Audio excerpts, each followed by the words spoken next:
from Syngenta's perspective, how big of an issue is this?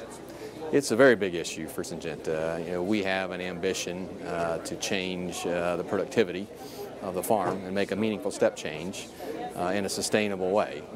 So that's sort of the core of all the hard work we put into helping farmers grow more, that the end result could be much more meaningful for quality of life, not just to agricultural consumers, but consumers at large. And from a crop protection standpoint, there's a big role to play in that. Well, absolutely. I mean, technology certainly, especially when you look in the developed world, is an enabler to growing more and therefore making more food available. Certainly there's another part of this challenge that we also work on through our Syngenta Foundation and through some of the lower developed countries, which is really about getting some of the basic fundamentals of agriculture in place such that people can begin a productivity curve, on that smaller shareholder farm. Right. Do you think is education really the key there? Well, with the smallholder, education is a big part of it. Now, some of it is, it's not that they don't know how, but you have to enable them to resource the front-end investment and to have the understanding that the return on that investment has a payback that will take them to a higher level of productivity as well as their own quality of life for their family. And sometimes they don't have the means or understanding to take that risk. So there's a lot more to it than just technology. In the developed world, we spend a lot of our time about helping growers understand how to put technology together to get a better return, more yield, more quality. Yeah. What would you like to see happen in the next 5 years? Is there anything that stands out as like something you'd like to see really take off on this global food crisis? Oh, I think there is. I would like to see much more collaboration. There's a lot of people here at this conference and around the world that care about this issue. And we're approaching it in similar ways, but sometimes in independent ways.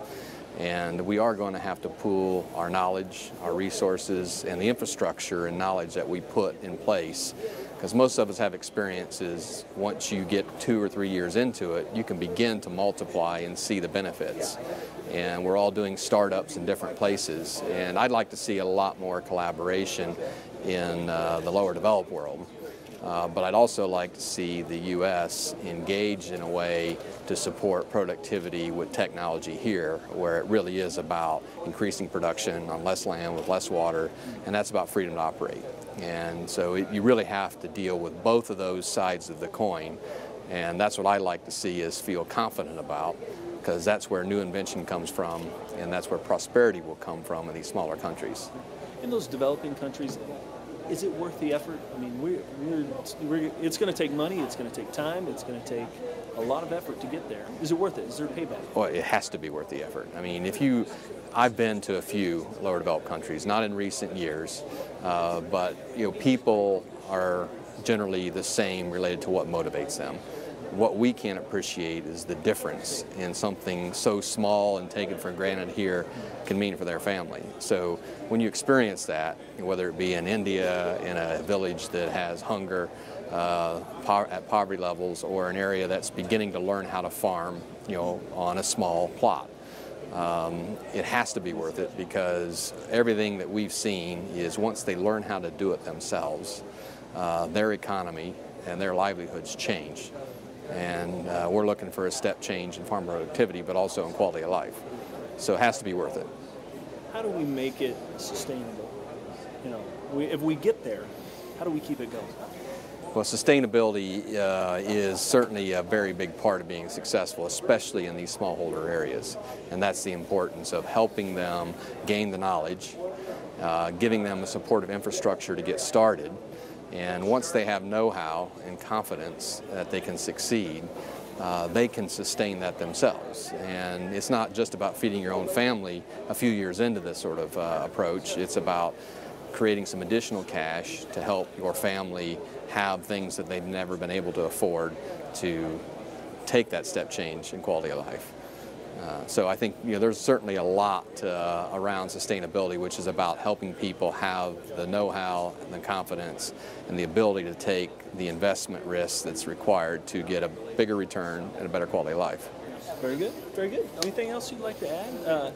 I didn't ask you specifically about what Syngenta's doing, but I don't know if there's anything there you guys are working on. Well, my role is primarily North America, so U.S. and Canada. So a lot of what we do is focus on developing technologies and understanding how to put combinations of technologies together on a grower's farm to get the most productivity from that acre. And we understand that we're not going to get more land here in the U.S., and we're going to be challenged with the availability of water. So a lot of our efforts are about how you get more out of a plant and do that in a sustainable and environmentally friendly way. And that contributes ultimately to available food, for those regions while they're learning how to be self-sustaining. Do we still have room to grow here in the U.S.? Absolutely. I mean, that's the encouraging thing is we have the ability to increase the yields even higher than where they are today, and we're the most productive region in most crops around the world. And we do need to continue to educate our policymakers about the importance of technology and the freedom to operate because we can already see the technology that will enable us to do it, but we have to support it, enable it to be utilized by our farmers.